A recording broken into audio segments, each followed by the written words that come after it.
Hey lady, welcome to the Postpartum on Purpose podcast. If we haven't met, my name is Anne Marie and I'm wife to James and mom to 4 beautiful kids, ranging from 9 down to 1 with one on the way. My hope is to help other women experience postpartum as a time of grit, growth, and grace.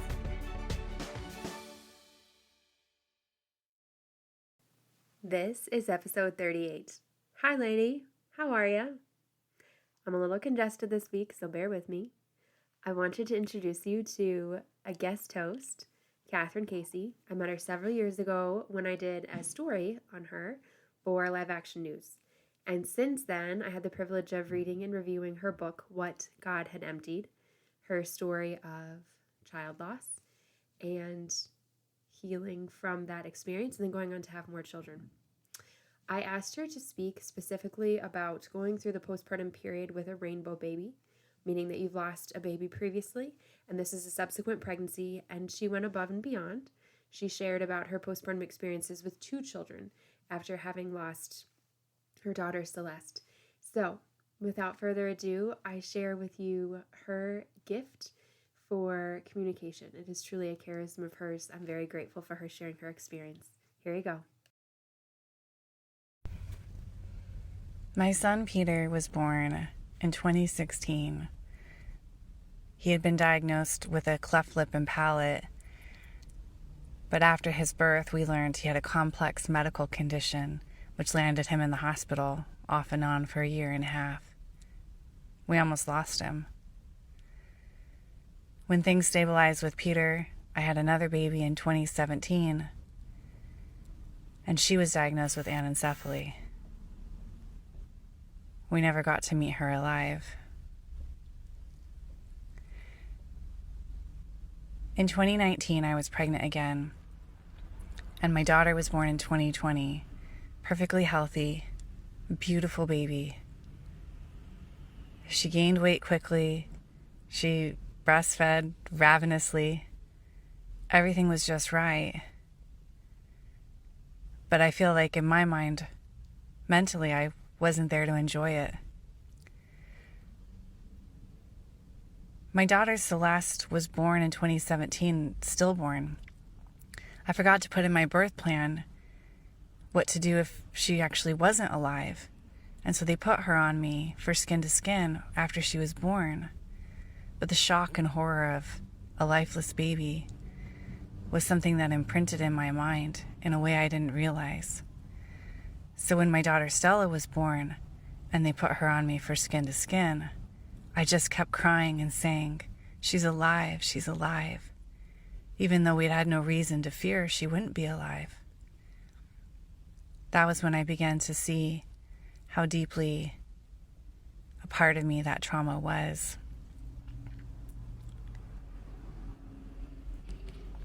It was hard to believe she was okay in the days that followed. My healing went fine. Physically, everything had been great during her labor. But I was so uneasy, and I remember very little of that time. I know that during her baptism, I disassociated. That's the term my counselor uses. It's like I wasn't in the room while she was being baptized. This loss of baptism with my daughter who died is a significant loss to me. And so these were triggers that I wasn't fully prepared for. I spoke weekly with my counselor from UCSF, my son's hospital. She was part of the palliative care team and has an extra professional interest in supporting women who've had a prenatal diagnosis like myself. So we kept up those conversations. I don't know what I would have done without them. She helped me to face the hard emotions that I experienced and to see each hard emotion as an invitation to a curiosity about what is here and to learn to allow grief to pull up a chair, because that grief wasn't going to go away even with the birth of a new baby. It wasn't until 6 weeks that something in my mind clicked into a different switch, onto a different channel, if you will. And that was the time when my son Peter had been hospitalized. That was the time when his life went from being in danger to being saved. When we had the help and support of a wide range of doctors. And that was the moment when I could start seeing my daughter again. And it's almost like my memories start then with her. We didn't think we'd have more children, but in 2023, I got pregnant again. And in 2024, Ambrose was born, perfectly healthy, beautiful baby. Labor was quick.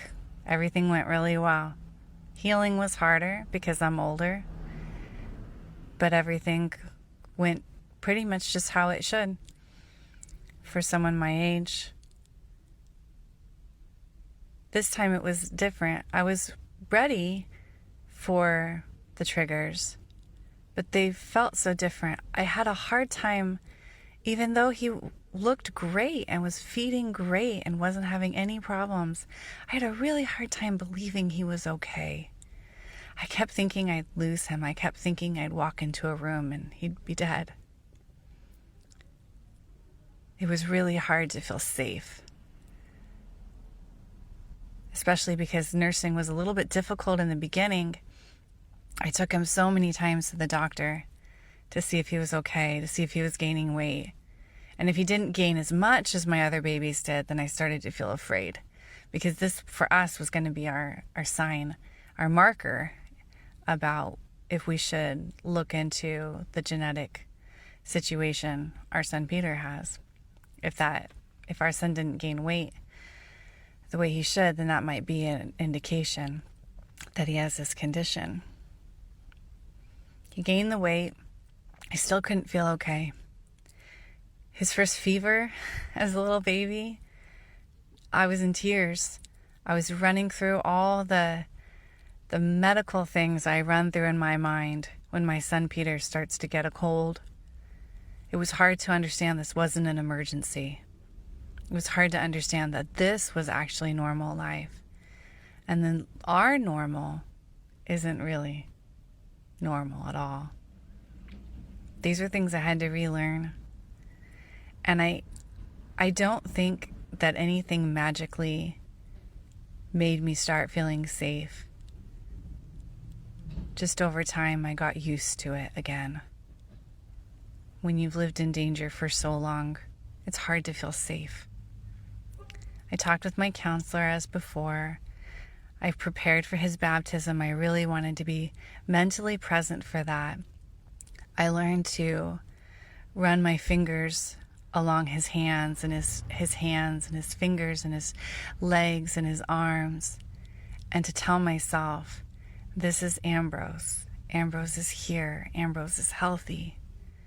To help me stay grounded and present. It wasn't easy. There were times when I still felt like maybe I would think he might have the same medical equipment my son had. I would forget he didn't have those things. It was a lot to straighten out in my mind. So it was a big task. But he's here. He's healthy. And just like adding any child to a family, our minds have to make space for it in a new way. But these were challenges I was very surprised by. And I'm grateful we faced them. And although this is focused on postpartum, I want to share that the delight of seeing my Stella grow older has been incredible. I feel like when I look at her, I'm watching her sister grow up as well.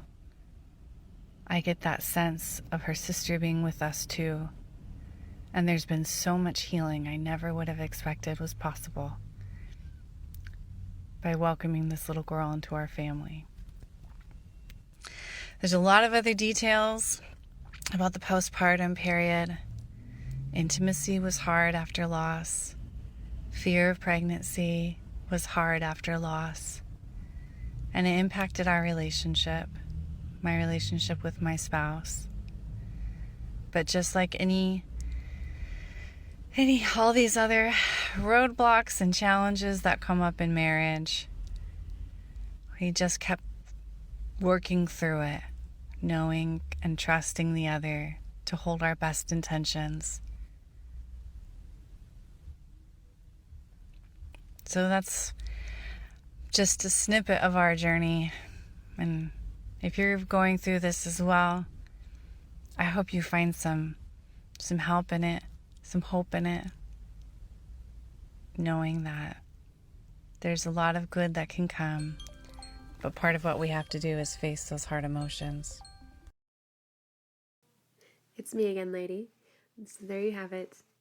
Something I was reflecting on as I was listening to Catherine speak was just this idea that so often it's easy to believe when we've suffered or hurt that pain has the last word, that fear has the last word, and that we can't fill in the blank. We can't do something ever again. We can't do something again in the same way in the future. And I think it's very understandable and reasonable, logical, to fear being pregnant again after losing a baby, right? We lost a baby to miscarriage so much earlier on than Catherine experienced, and without a prenatal diagnosis. We don't know exactly what was wrong with Gabriella, just that we lost her in the first trimester. But of course you feel fear after that, right? Of course you feel fear. And when you get pregnant again, when you are ready for that, then you feel fear the whole time because you don't know. Now you know things could be wrong. I heard somebody say that once they lost a child, they learned that to be open to life is to be open to death as well. And that was quite a weighty statement, but one I certainly can understand the truth of now, having experienced it myself. So my hope, as Catherine said, is that if you are experiencing postpartum after losing a child previously, that you were able to be patient with yourself, whatever that looks like, and maybe it will look very different from Catherine. As I was listening to her, I was reflecting on my own experience, and it was very different in a lot of ways. So every mom will be different in how she experiences postpartum with a child after child loss. But the core is there, that whatever that experience is, it is one that you can learn to sit with when you receive support and help from other people, and that you can be open to. And great healing, maybe not specifically like she pointed out, maybe not just in that first postpartum year, but later on and as the child grows, great healing and joy and strength and peace can come. That's what I hope to leave you with today, lady. I'll talk to you next week. Bye.